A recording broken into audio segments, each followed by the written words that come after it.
While Haiti descends further into chaos, fueled by gang violence, U.S. federal and state governments are actively cracking down on Haitian migrants who attempt to enter the country without proper documentation.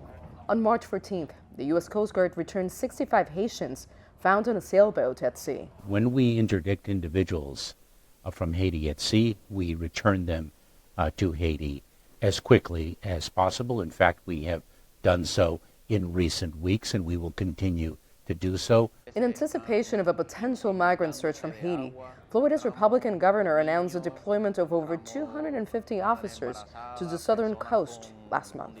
Our Florida Fish and Wildlife officers interdicted a vessel that had 25 illegal immigrants, potential illegal immigrants from Haiti.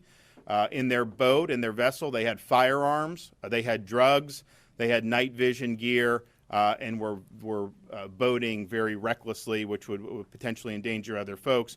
During a podcast with a conservative media host, Governor Ron DeSantis stated that he's prepared to relocate Haitians to other states if they reach Florida's shores. We do have our transport program also that's going to be operational. So Haitians land in the Florida Keys, their next stop very well may be Martha's Vineyard. Haitian migrants can enter the U.S. through a parole system.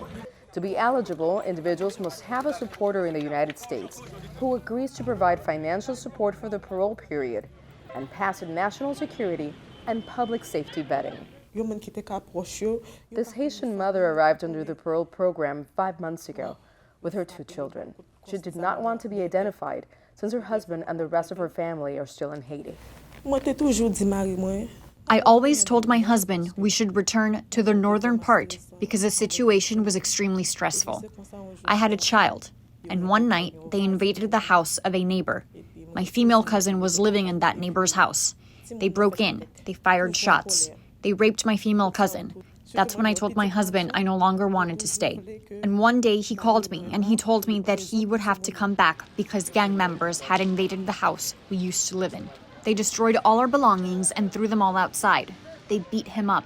He was bleeding. They hurt him and they hit him with the back of the gun in the back of his head. They really beat him up. Despite his heroin ordeal, the husband has not yet been approved for entry to the U.S. Meanwhile, the government reports more than 140,000 Haitians were granted parole over the past year. The Biden administration has not deported any Haitian migrants by plane since the last violence erupted, but it has returned migrants interdicted at sea back by boat, despite the escalating turmoil. Nitza, Soledad, Perez, CGTN, Miami.